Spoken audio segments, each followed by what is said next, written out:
Hello, everybody. Thank you so much for joining us today. My name is Jonah. I am with Discover, and today we are going to be talking to Paul Messink. And before we get started, I just want to make sure, please hop in the comments. Let us know if you can hear and see us all right. We want to make sure all of that is working before we dive in. Paul, how are you doing today? I'm doing great. Yeah, I'm thank you so happy much for joining us. happy to be here. Yeah. And also feel free. I mean, I was gonna say feel free to call out where you're tuning in from, but I just want to call out in the comments quick. We got hello from West Tennessee, from New York, from New Haven, from Ohio, from Florida, from Houston, from Denver. We got people from all over joining us today, from New Zealand, all over the world. Loving it. Thank you all for being here. And feel free to hop in those comments at any point. Let us know where you're tuning in from, something you're excited to learn, where you heard about Paul, where you heard about Discover. And also feel free to ask any questions during the presentation. We are going to have a dedicated Q&A at the end of the presentation. So if we don't get to your question right away, I'm going to try and keep track, but please pop them in during the Q&A so we can get to all of those. We don't want to miss any. And set a couple expectations. If you have to get up away from the computer or life happens around you and you have to step away for a second, don't fret. All of this will be available in a replay. It'll be on the YouTube channel here. It'll also be on the Discover event page, and it will be emailed to you along with the course offer, which we'll talk about later if you RSVP to the event. Proper introduction. Like I said, we are talking to Paul Messink, and we're going to talk about how to create beautiful painted multi-layered glass panels. We're going to learn how to use Paul's techniques to create new and exciting glass artwork that sells at higher price points. Little background. Paul is an award-winning kiln work glass artist and noted international instructor who draws on prior drawing and painting experience to create hand-painted multi-layered glass panels that present nature and figures in deep dimension. Paul is best known for painting misty landscapes. Paul, I don't want to take up any more time here, and I'm super excited to dive in. So I'm going to hand it over to you. Okay, great. Thank you, Jonah. So I'm really happy to talk about my course. I'll tell you a little bit about what's in the course and how it came about. Just kind of give you as much information as you can. It's been a great journey for me. Let me put it that way. So let me let me go ahead and start here. Okay, so Creating Dimension is a 4-course video series that's hosted by Teachable. Teachable is a website where there's all kinds of courses, and I'm really happy to be part of Teachable. There's so much content that I divided my course in my workshop into actually 4 courses. And those are an introduction to enamels and specifically to glass enamels. Then course 2 is kind of a how-to. It's all the process information that you would need to put together multi-layered panels. And it includes all the kiln process, all the firing schedules, that kind of thing. Course 3 focuses on the artistry. So I call it a painting guide. And I cover things like how to divide a photograph into layers and composition tips that will help you create pieces with great depth and dimension.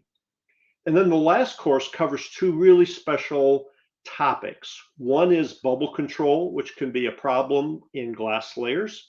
I'll show you how it won't be a problem. And then I cover specifically the fog effects that I use to create ethereal landscapes. So in the course, you get a number of things. First of all, and probably most important, you get access to all 4 courses. And so you can watch these videos whenever you want. You can watch them over and over. It never expires. So you've got forever access to it. It's a total of about 30 hours of content, and that's fairly evenly divided between instructional videos and demos. So it's really about 15 hours of demos where I'm showing you different techniques in painting. I'm showing you how to load things into your kiln, all that kind of stuff. Along with the videos, I've got over 300 pages of notes, and they kind of track along with the video, so you don't have to be kind of madly scribbling along. Those are all downloadable PDFs. So you'll have those that you can download on your computer. If you wanted to print them off, you could, but you don't have to. It includes all the firing schedules and all the material lists, all the project files, so all the exercises and kind of specific things that I assign are all downloadable. Plus, when you complete the course, you'll have access to my private Facebook group. So I have a group just for students of my workshop. And it's where you can, after the course is over, you can ask questions, you can troubleshoot, you can show off what you just created, that kind of thing. I've geared creating dimension for a couple people. I would say primarily it's geared towards glass artists. That was my really intended audience, and it is a way for glass artists to branch out into new techniques. But it's really for any artist, whether you're a painter or not, just to discover a new way to express your art. So if maybe during COVID you've been shut down and you're just kind of looking for a new direction, this might be a great one for you. And then anyone else who really just wants a hobby or just wants something to enjoy their free time. You don't have to be a professional artist. You don't even have to be an amateur artist. My techniques are fairly approachable, and so pretty much anybody with an interest in something like this would benefit. So I started teaching my own techniques in 2014. But during COVID, when everything was shut down, I spent about a year recording my 5-day workshops. I've always done a 5-day in-person workshop, and I recorded everything on video for this video course. I used 3 cameras. So one camera's always pointed at my face, so you can see me. One is overhead, so you can always see down onto my work surface when I'm painting or when I'm assembling something for the kiln. And then there's a third camera, which you can see in the photograph, which is on the side. So you always get a great view of what's going on. I've had people tell me that they can see better in the video than they can see in my live course because they feel like they're right there at the action. And at different places, you'll see 1 or 2 or maybe even all 3 cameras going at the same time, depending on what I'm doing at the time. And I really like the idea of the video because anybody can learn these techniques no matter where you are in the world. Some people don't have the funds to be able to travel. Some people have disabilities. And for all those reasons, this is a great way to learn at home or learn in your studio. You can learn at your own pace and kind of rewatch anything that you need to rewatch. I think Jonah will get back into this at the end, but the courses, if you bought them individually, would be $366.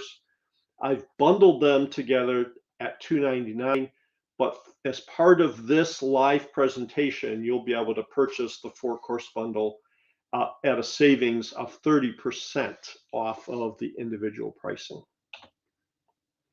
So what will you learn? So in course 1, you'll learn everything about the enamels, how to mix the enamel, how to apply it, and how to fire enamels on glass.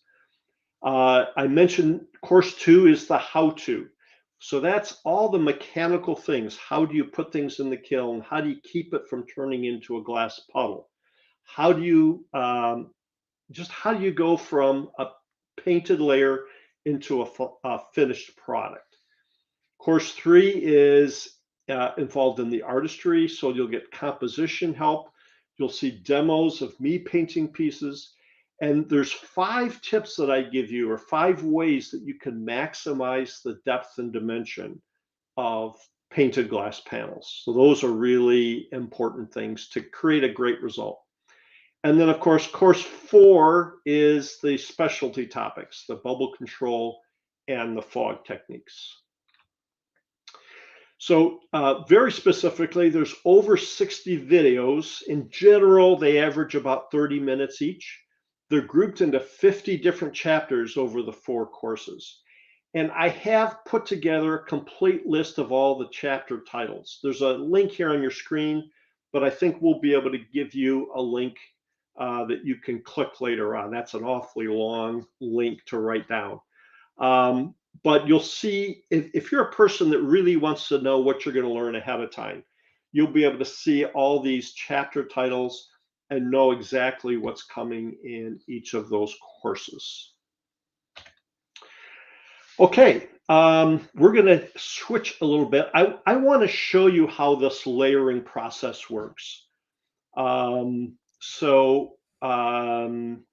me a Yeah. second. Well, and Paul, I just wanted to say the first time I saw this kind of thing for the first time, like 2 years ago. I think I'm from Seattle, and there's a really I'm forgetting their name, but there's a really talented multi-layer glass artist there, and it was just I had no idea that kind of thing existed, and it brought a whole new appreciation for just like what that kind of medium can be, because I had seen some stuff on single panels, but it's really wild when you're going across the different dimensions and how it changes when you look at it. Just stunned me. I love it so much. So excited to see what the process is like. Well, that's great. Yeah, glass is so amazingly flexible in what you can do with it, and being able to represent something in 3 dimensions Right. is just an exciting thing. So I need to. Do I need to stop sharing the presentation, Oh, Jonah? no, you can just bring up the other one and I will put it on screen when it's ready there. All right. And do you mind answering? We just got one question while we're in here, while we're switching over. Sure. Uh, what brand of enamels do you use? Asks Glassed Roots. Um, so I use a number of different brands. So the techniques that I teach are not going to be specific to any one brand. But the ones I use most often are Fuse Master Easy Fire enamels and Rogue enamels. But there are 6 or 8 brands, and in course 1, I talk about the brands and kind of what you might want to look for and why you might use one over another. In my view, it's kind of like ice cream. You could ask what's the best flavor ice cream, and it's really whatever suits you at the time. Right. So, but there is more information in the course on the common brands that are out there and what you will get out of them, what you might have to watch out for. Love it. Well, yeah, I'm going to bring this video up and we can dive into the process. Okay, you ready for me to play? Yeah. Yep. All right, here we go. To understand how I do this, let's look at a finished piece of mine called Misty Morning. It is 9 layers, but still shows a lot of depth. I play with the layers as well as with color, translucence, and texture to enhance the sense of depth and dimension. This piece also has a fog effect added to create an ethereal quality and to give you the feeling that the trees are disappearing into the mist. To show you how this is done, I have here another version of Misty Morning, which is painted in shades of blue. Starting from the back, you can see how I've painted each individual layer. The trees get larger and darker and carry greater visual texture in the tree trunks as you move forward through the piece. When you stack them, you get a sense of what the image will look like, but it isn't until the final firing that you see the full depth and dimension.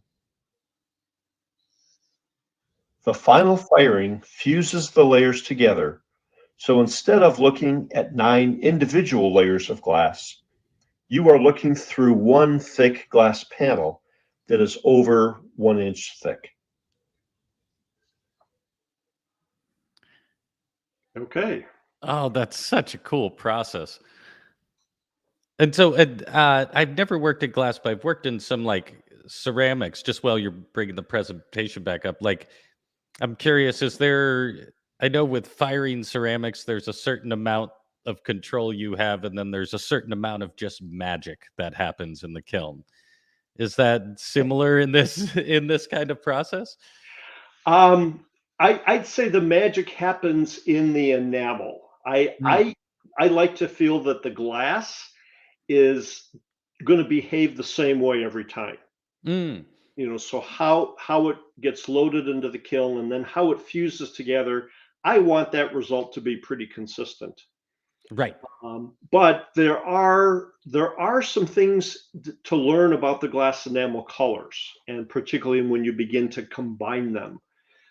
You can get some surprising results sometimes, and Mm. I cover that. Glass artists are known for saying that when you open your kiln, it is either going to be Christmas or Halloween, de- depending on what happened. And hopefully, you will learn how to get Christmas more often than Halloween. Right. Right. Although Halloween can be a good thing in the right occasion, right? That's right. And some of the pieces that come out when I first looked at them, I think, oh, this is terrible. This is not what I wanted.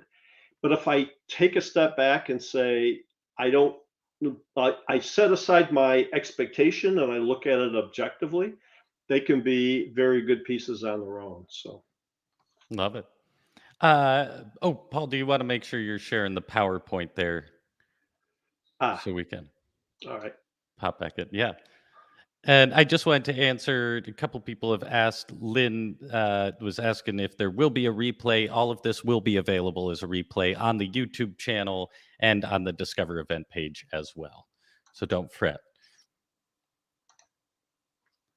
And And how's that? excellent. Yeah, we're back Okay. up and rolling. All right. Thank you for your help. Of course.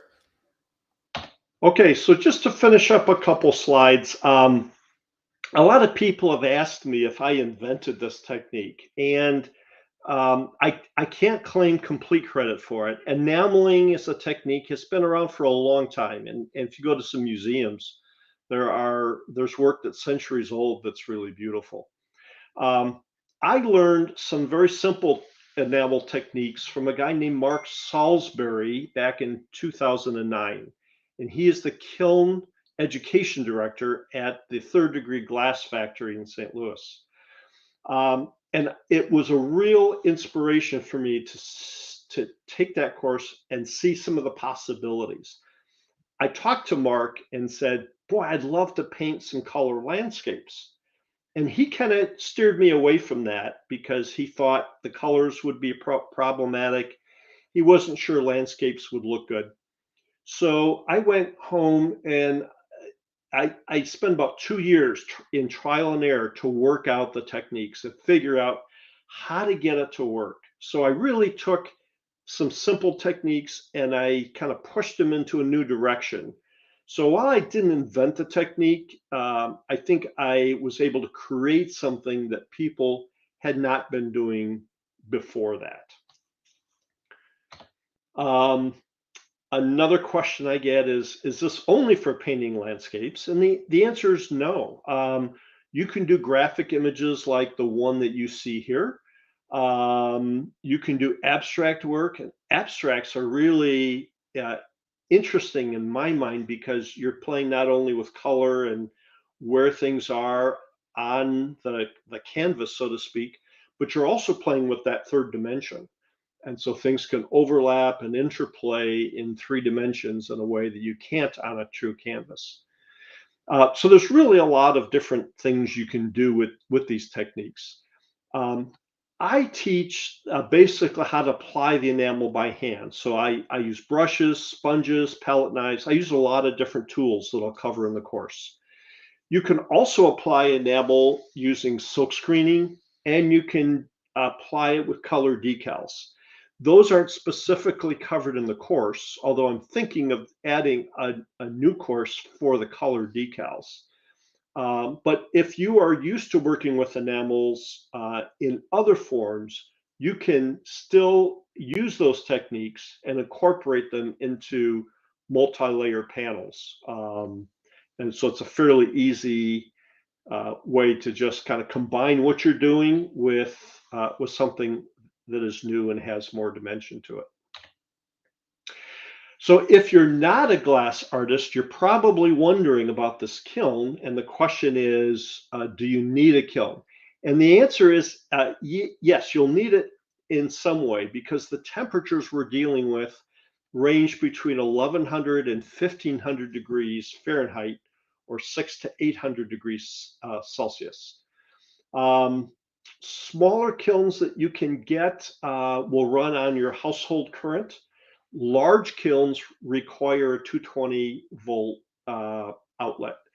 But there are a lot of public access studios around, at least around the US. I'm guessing there are some in other countries as well, where you can bring your work and just rent their kiln time.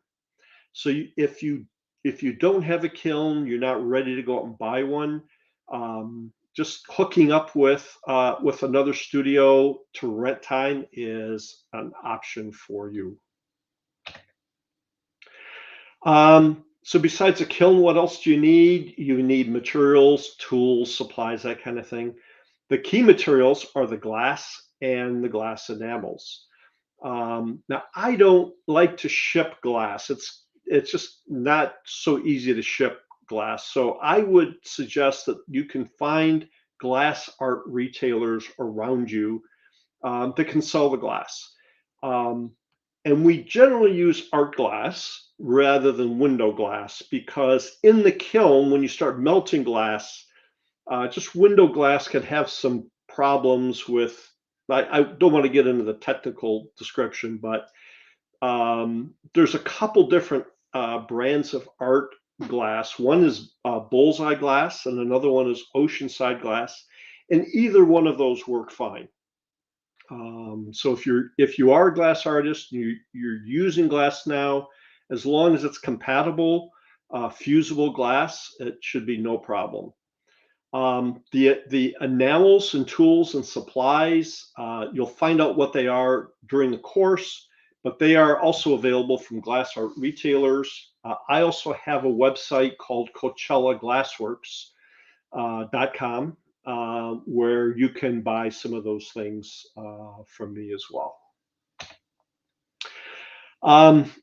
So why should you purchase this course? One reason you might want to purchase the course is just to elevate the work you're doing right now, to create some new effects and some new ways of looking at your art that you may not have thought of.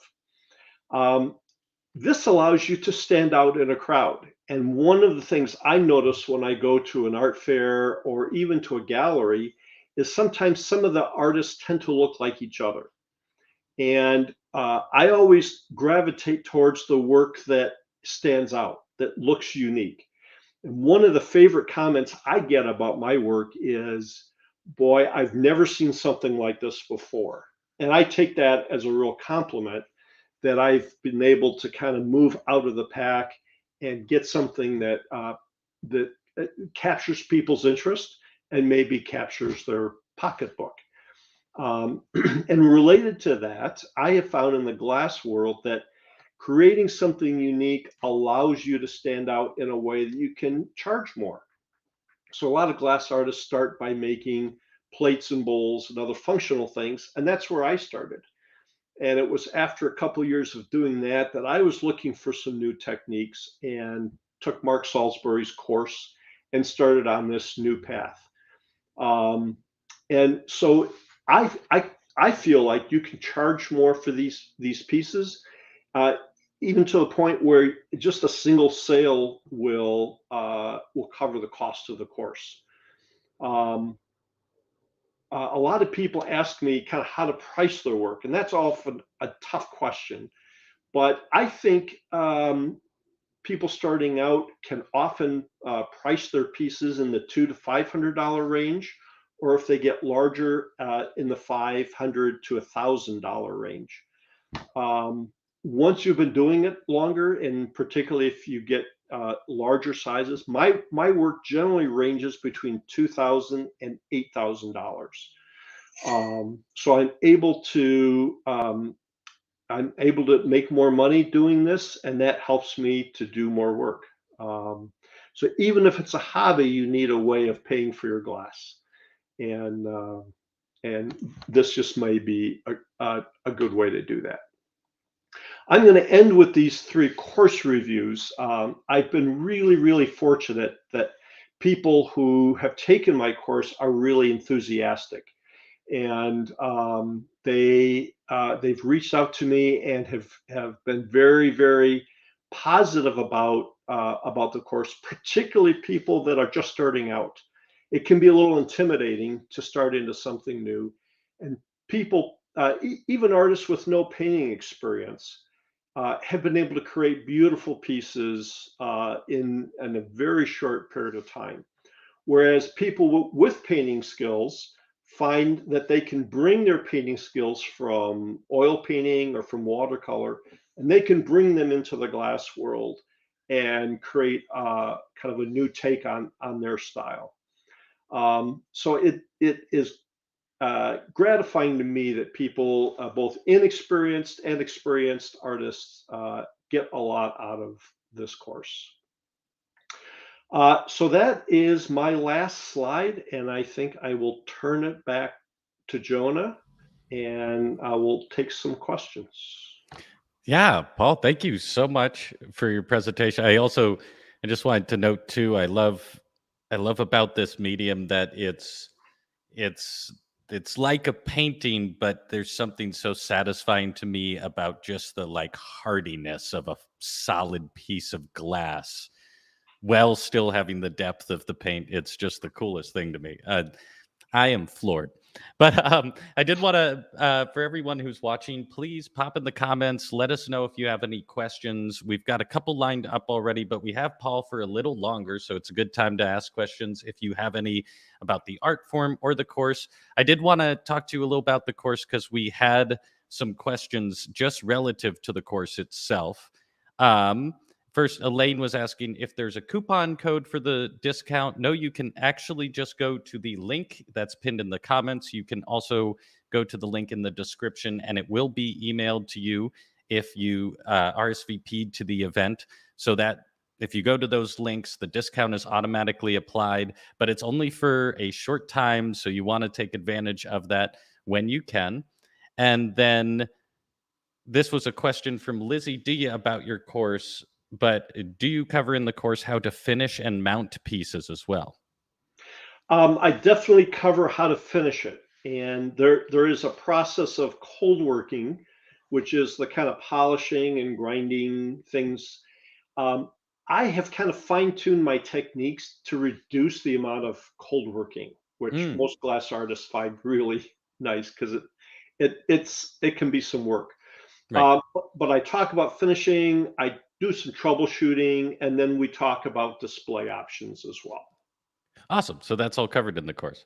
And then there was got some more just like about the actual art itself questions. Do you ever work with silver stains? Asks Carol.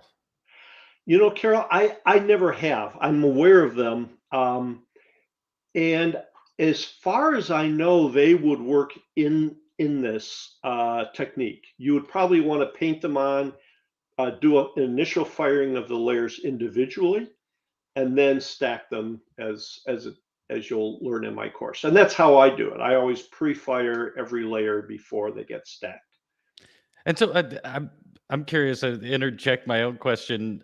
In that period where you were adapting these enamel techniques into your own system, how long did it take you before you were like, oh, here's my repeatable technique that I'm now going to play with?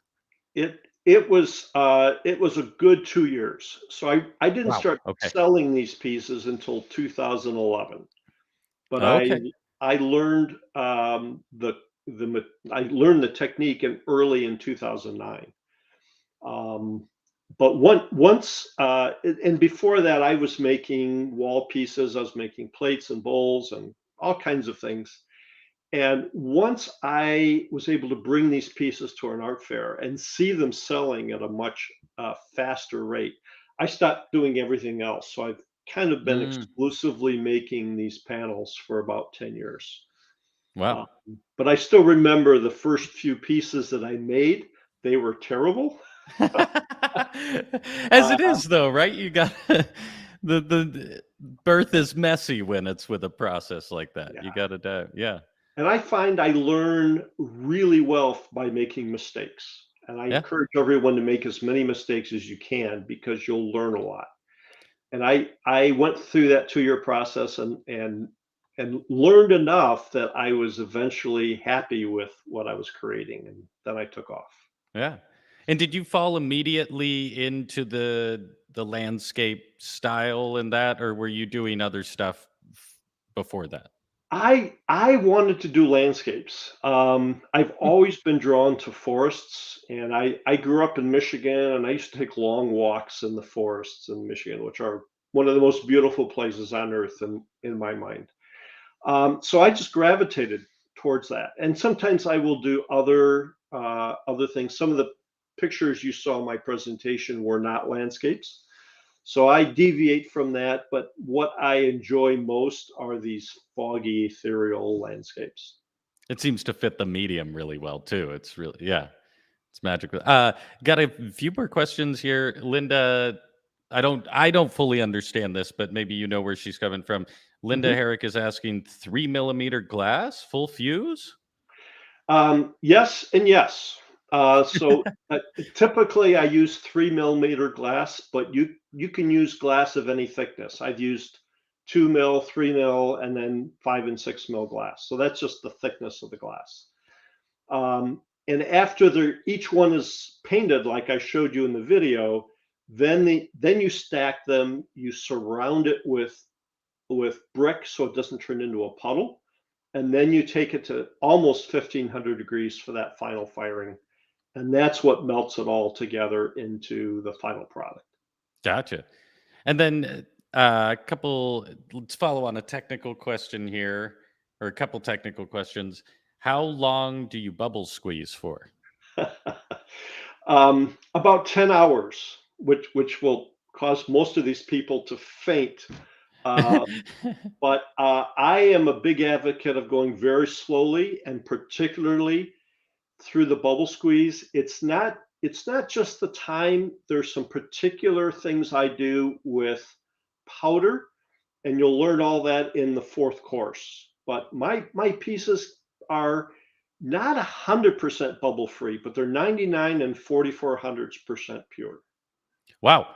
And so, just for the layman, if anyone is watching who doesn't know, I'm assuming that's you want to get all the air out from in between the panels before you fire, right? Yeah. Okay. Any air that's trapped turns into a bubble. Oh, okay. So you'll see that Yeah, in the yeah. piece. Okay. And my Okay. first I can tell when I made a piece by how many bubbles there are. It's almost like carbon dating. Um, and it took me about 3 or 4 years of continued improvement to the point where I was able to get rid of most of the bubbles. Okay. That's so cool. And so next step in the process, we got a question. How long do these pieces take to fire? Well, it depends on the thickness, and the time goes up exponentially. So on a 5 or 6 layer piece, it would take about a full day, about 24 hours. My most of my pieces for years have been 9 layers, and that's about a day and a half. Okay. But when I go to 20 or 24 layers, I'm in the 4 to 5 day range. And the thickest piece I've fused was 5 inches thick. That was 40 layers, and that took 12 days in the kiln. I don't recommend doing those very often. Um, and you pray that there's not a storm where the power goes out. Right. But I would say the typical firing time is about a day to 2 days for that final process. Just want to recognize the lane. Yeah. Wow. That is. Yeah. Word. And then had. Oh, I don't want to miss this question here. Oh, more about the business side of this. Carol Lake was asking, where do most of your sales come from, and is there a market for this type of glass? Which I know you kind of were saying, yes, there is definitely a market, but I think do you have a little more detail about like where your sales come from? Yes. So early on, I was doing summer art fairs.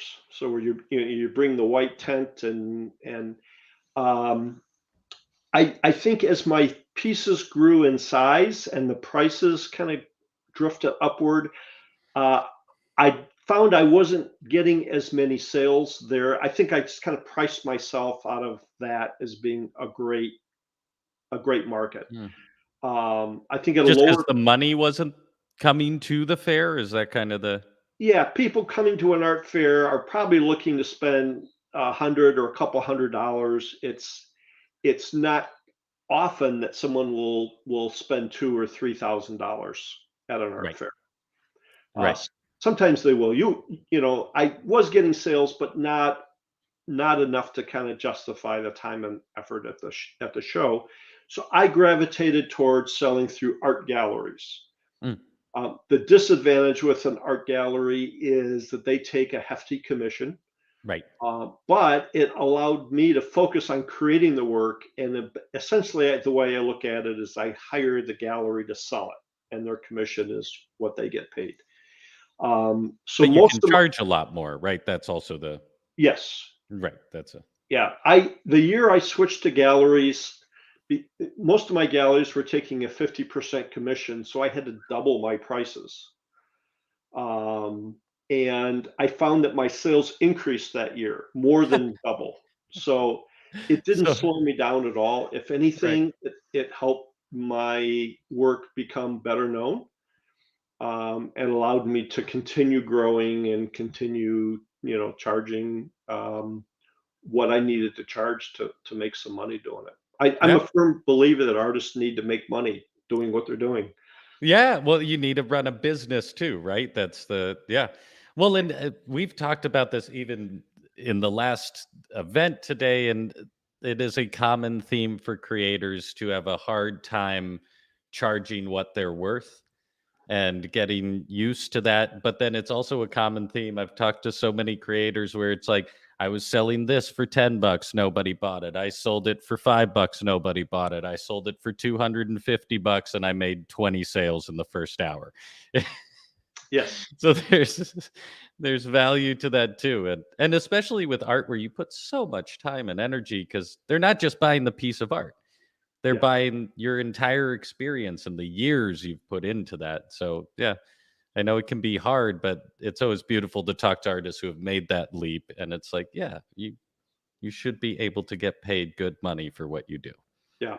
Yeah. You need a good product, if I can call it a product. You need something that will really grab people's attention and something that people will fall in love with because buying art is an emotional decision. Hmm. They buy it because they love it. Right. So that has to come first. But once you can create something that's really beautiful, then yeah, you don't want to underprice it because it will be devalued in the eyes of the buyer. Right. And so do you mind if we've got a couple more questions here before we Yeah, wrap up? yeah. Yeah. So I'm going to pin these two together and because it seems like they're asking similar questions here. Ken Young is asking, do you fuse a few layers together and then add the sections to it? Which also Glassroots was, I think, asking a version similar of process, just so you paint and fire each layer and then do the long bubble squeeze fuse of all of them together on the last fuse. Basically, like what's a little more granular of the process of the firing? Is it all at once or there's layer by layer? I paint each layer individually, and then I call it pre-firing. I fire that bakes the enamel onto that layer. I don't group them into a small number of layers, kind of as an intermediate step. I know that some people do that. I find the edges are not finished as well, and you can have Mm. more bubble issues that way. So I wait until the very end, when all the layers are still separate, then they're stacked and there's one long firing at the end. So you're stacking them hot after they've been fired, or have they cooled down at that point? They cool down. Yeah. Oh, okay. I got you. I They got you. they cool down. At that point, I can clean them really well to get rid of any dust and dirt. That's when I work on my bubble control. So there's a specific pattern that I put clear powder between the layers that Mm. encourages the air to leave the building. And so there's a whole kind of building or assembly process that happens right before that final firing, and that's all covered in detail in course 2. Okay. And then I'm gonna ask one more question here just before we wrap up. How big are your pieces? You mentioned how thick, but what kind of size are we thinking? Um, Typically, an 8-inch by 10-inch is my smallest. If for students, I start them smaller than that. But for my production work, I'll 8 by 10 is the smallest. You can go as large as your glass or as large as your kiln. Mm. I don't like to make huge panels just because they're very heavy, but I've done like a triptych, or Okay. 3 panels that might hang on the wall together. Gotcha. And just to tack on, what size would you recommend starting with, Lizzie Diaz? I like doing a 4 by 6 because a 4 by 6 gives you enough room where you can kind of figure out the techniques, but you're not investing a lot in something that might not be your best work right away. Right. So I encourage people to make a lot of mistakes early, uh, but to do it without spending a lot of money. So a 4 by 6, and then you might go to a 5 by 7 or a 6 by 8, and then you Okay. know the larger it is, the more you can add detail, the more room you have to be creative. Right. And just last question here, I say, but they're all rolling in. Is all enamel opaque? Um, Most enamel is opaque. There are some lines of transparent enamels, and I've done a few pieces with transparents. But I will say, although I normally use opaque enamels, one of the things I teach is how to thin it out with more medium. Mm. And as you thin it out, the density gets less and less, and they don't become transparent, but they become translucent. And Okay. that's a really important thing for me because having that ethereal effect, part of that is just allowing the light to come through the piece. And, Gotcha. and so there are times when I have the enamel very thick, but other times when I thin it out to create those background effects. Okay.